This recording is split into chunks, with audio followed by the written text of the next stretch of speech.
My name is Clara Whitmore, and I'm 32 years old. If you had asked me just a year ago, I would have told you my life was predictable, steady, even enviable.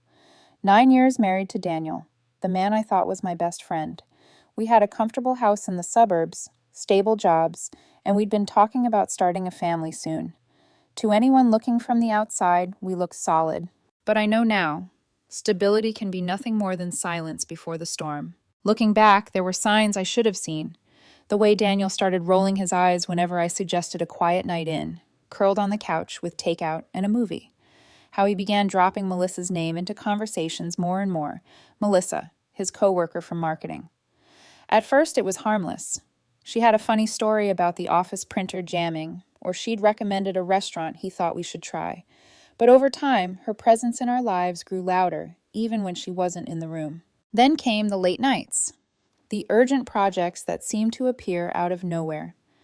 He'd come home past midnight, smelling faintly of cologne he didn't own, his tie loosened, his smile practiced but distant. And when I asked, he would give me that weary look, the kind meant to shut down questions without raising suspicion. I told myself it was stress. Everyone gets restless. Everyone craves novelty. We'd been married nearly a decade. Maybe this was just the rut people warn you about. But in my heart, I knew something was breaking. It all came to a head on an ordinary Tuesday in March. I came home from work, my arms full of groceries, to the sound of drawers slamming upstairs. At first, I thought we'd been robbed. My heart raced as I hurried up the stairs, only to find Daniel in our bedroom, throwing clothes into a suitcase. Not packing, throwing. His movements sharp, angry, like each shirt was a weapon. Daniel? My voice cracked as I set the bags down. What's going on? He froze for just a moment before turning to face me. His expression was cold, almost rehearsed, as though he'd been practicing this look in the mirror. I can't do this anymore, Clara, he said, zipping the suitcase shut with a violent pull. I blinked. Do what? What are you talking about? He let out a bitter laugh. This life. You, us. I'm only 32, and I feel like my life is over. Every day is the same. Work, home, dinner, bed. It's suffocating. The words sliced through me. I stood there numb, my mind scrambling for air. I thought we were happy. That's the problem. He ran a hand through his hair, pacing now, like the speech had been bubbling inside him for months. Happy is mediocre. I need more. I want passion, excitement, experiences. I look at other people, our friends, people online, and I see what I'm missing. What kind of experiences, Daniel? My voice trembled, but I forced him to look at me. Be specific. He stopped pacing. His eyes, once warm, now gleamed with defiance. I want to see other people. I want to open our marriage. It was like a physical blow. My breath hitched, and I actually took a step back. You mean, you want to sleep with other women? Don't make it sound dirty, he snapped. It's about growth, about not settling for less than we deserve. We're still young, still attractive. We should be exploring what's out there. I stared at him, this man I had shared a bed with for nearly a decade, and realized I was looking at a stranger. My Daniel was gone. And if I say no, I asked quietly. He didn't hesitate. Then I'm walking out that door tonight, and I won't come back. You'll lose me forever. The silence stretched between us.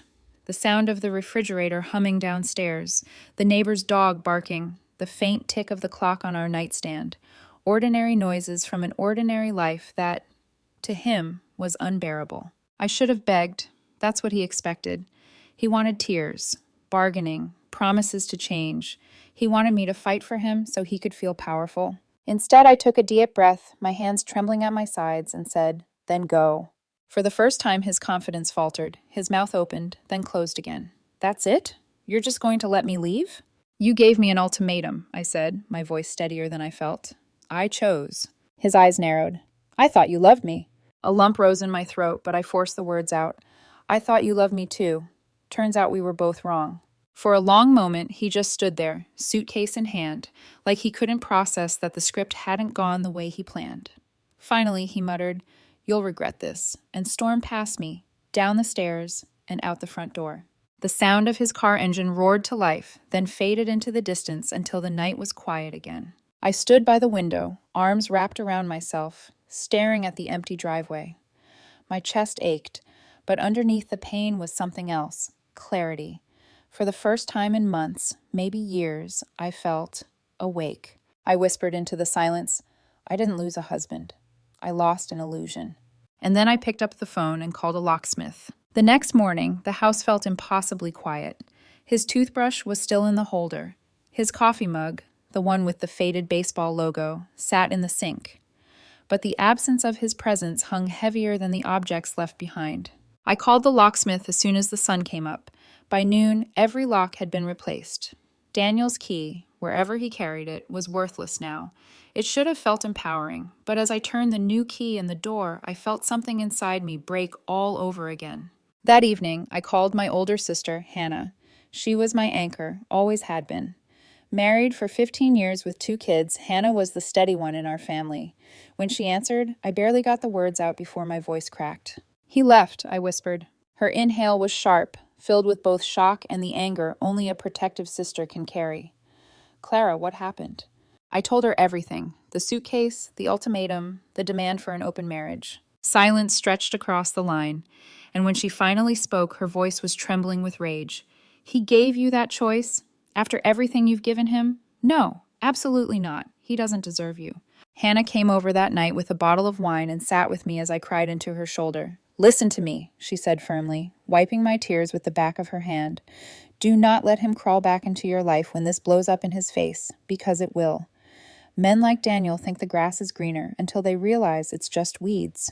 At the time, I wasn't so sure, but Hannah had always been better at reading people than I was. Within a week, word spread through mutual friends. Daniel had moved in with Melissa. Not just seeing where it goes, he was living with her.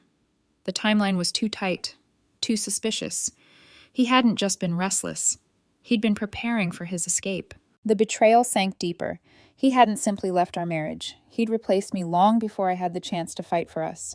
3 days later, I sat in the sleek, glass-walled office of Janet Morrison, a divorce attorney recommended by a colleague. Janet was sharp, professional, the kind of woman who wore confidence like armor. "Let me get this straight," she said, pen poised over her notepad.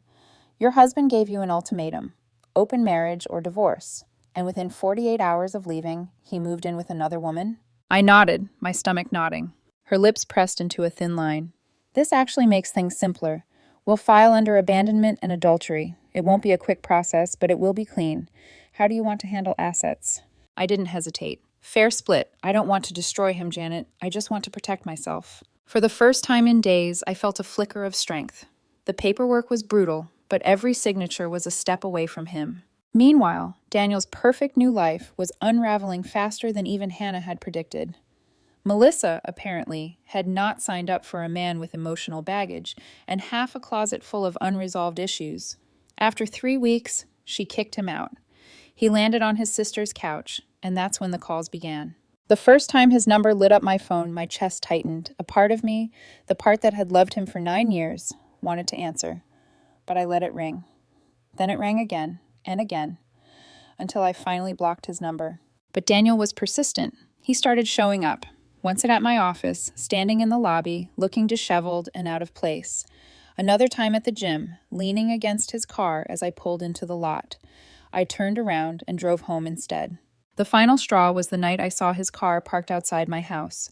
He sat there for an hour, engine idling, headlights casting long shadows against the street. I watched from behind the curtains, heart pounding, not with longing, but with a strange, icy calm. Once that sight would have undone me.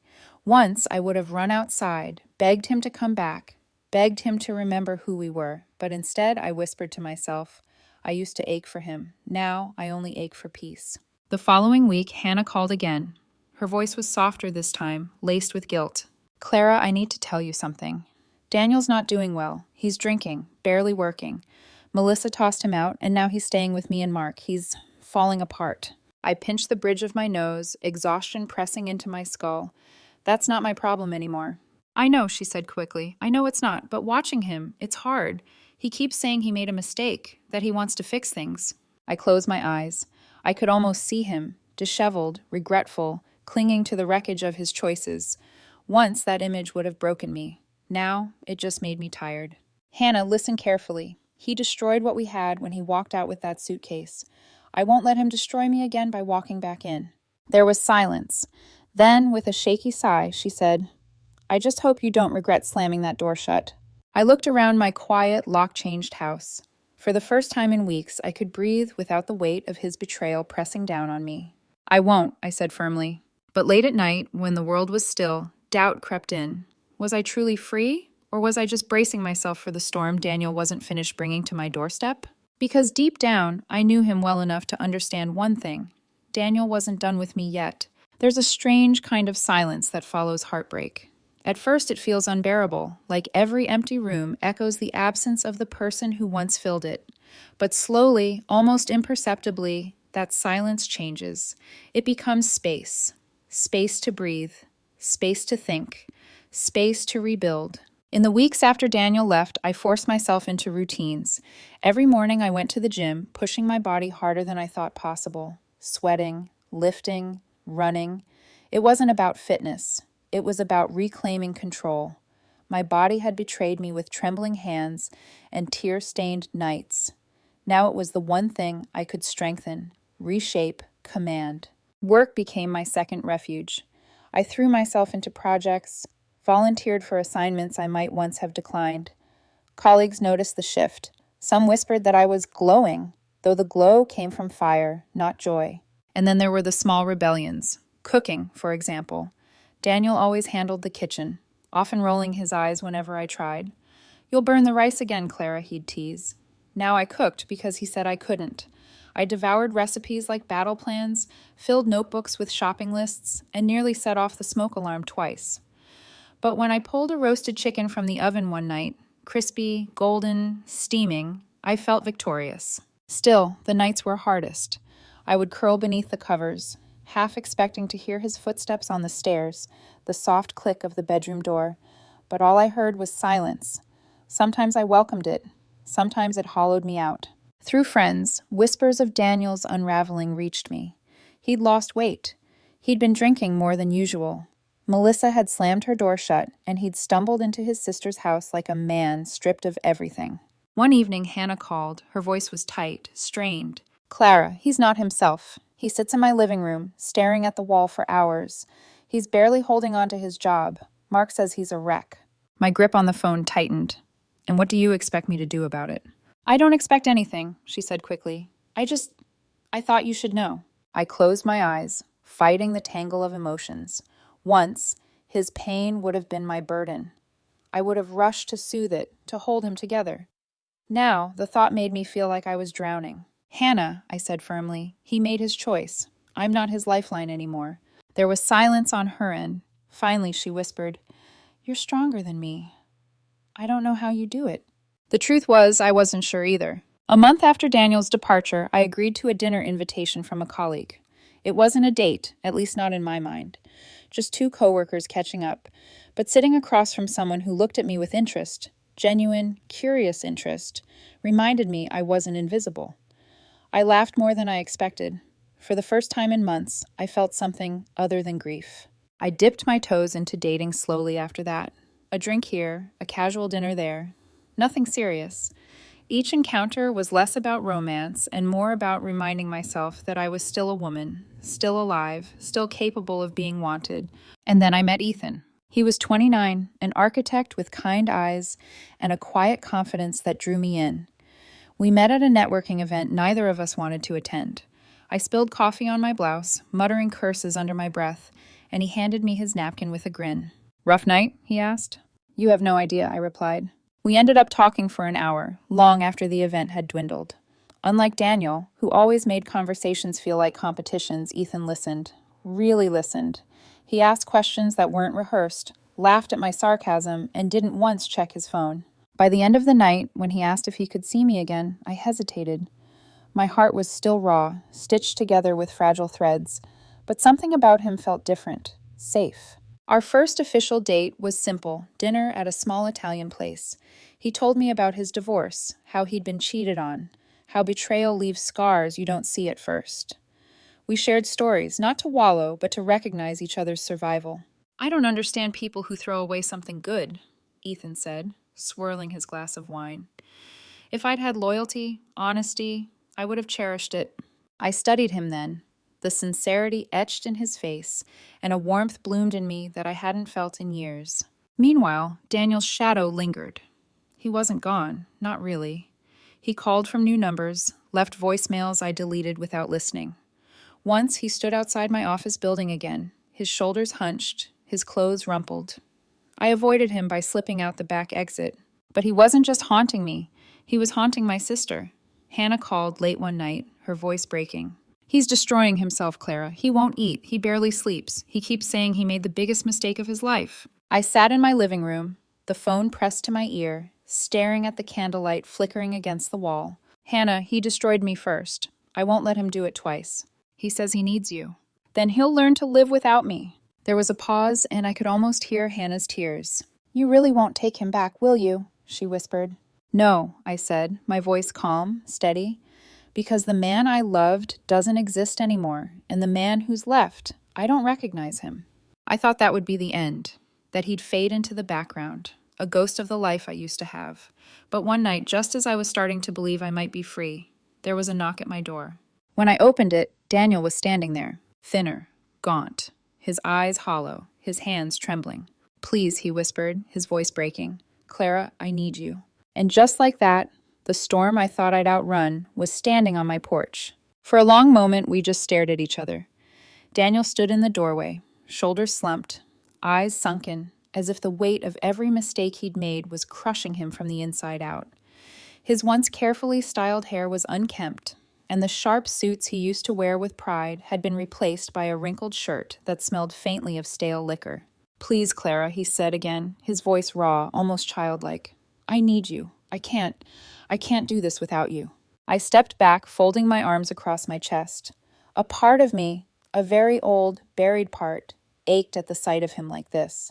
But the larger part of me remembered the suitcase, the ultimatum, the way he had walked out without hesitation. Why are you here, Daniel? I asked coldly. His hands trembled as he rubbed his face. Because I was wrong. I thought I needed freedom, excitement. But all I found was emptiness. I miss us. I miss you. I want my life back. I shook my head slowly. You don't miss me. You miss the safety net I gave you. The home, the stability, the comfort. You don't get to destroy something and then crawl back when the world kicks you down. His eyes widened, desperate. No, Clara, that's not true. I love you. I've always loved you. I got confused. Confused? My voice sharpened. You didn't just wander off the path, Daniel. You torched the bridge behind you. You gave me an ultimatum because you thought I'd be too weak to call your bluff. You thought I would beg. You were wrong. He stepped forward, reaching for me. I thought you'd fight for us. I cut him off, my words like steel. You thought wrong. If you'd loved me, you would have come to me. We could have talked, gone to counseling, tried to fix what was broken. But instead you packed your bags and chose another woman. You didn't want to fix us. You wanted to replace me. He flinched as if I'd struck him. Tears welled in his eyes, spilling down his cheeks. I'll do anything. Counseling, therapy, whatever you want. Just give me another chance. I stared at him for a long time, letting the silence stretch. And then I said the words I'd been carrying for months. I don't want another chance. Not with you. Not anymore. The desperation cracked. His tears turned to anger. So that's it? You're just going to throw away 9 years like they meant nothing? No, Daniel. My voice softened, though my resolve did not. You threw them away the night you gave me that ultimatum. All I'm doing now is accepting the truth. For the next 2 hours, he oscillated between begging and raging, one moment promising change, the next accusing me of being vindictive. I let him exhaust himself, sitting silently, letting his words ricochet off the walls. When he finally slumped onto the couch, head in his hands, I stood and walked to the door. It's time to go, Daniel. He looked up hollow-eyed. This isn't over. I opened the door, the cool night air rushing in. It's been over for a long time. You just didn't notice until now. Slowly, he rose and shuffled past me, each step heavy with defeat. As he crossed the threshold, I added one final truth. I didn't lose a husband, Daniel. I lost a stranger who wore his face. The door clicked shut behind him. And this time I didn't cry. 6 months later, I stood in a softly lit ballroom, my hand laced with Ethan's as music swelled around us. We were at a friend's wedding, laughing, sipping champagne, dancing as though the past didn't haunt us. Then I saw him. Across the room by the bar, Daniel stood alone. His suit hung loose on his frame, his expression gaunt, hollow. He clutched a glass but barely drank. His eyes followed me, desperate, defeated, watching the life he had gambled away play out without him. At one point, he tried to approach, but I stopped him with a glance, a look that said more than words ever could. Ethan, sensing the shift, squeezed my hand gently. He knew the whole story, and his quiet strength was enough to keep me steady. Daniel never made it across the room. He stayed rooted by the bar, a ghost haunting a world that had moved on without him. As Ethan spun me back into his arms on the dance floor, I realized something. I wasn't just surviving anymore. I was living, truly living. Later that night, as we drove home, Ethan glanced at me. "Are you okay?" I smiled softly, the city lights blurring past the window. "I'm perfect." When we reached my apartment, I curled into bed beside him, listening to the steady rhythm of his breathing. For the first time in years, my chest didn't ache with loss. It pulsed with something new, hope. And as sleep took me, I whispered into the dark, "I didn't lose a husband, I found myself."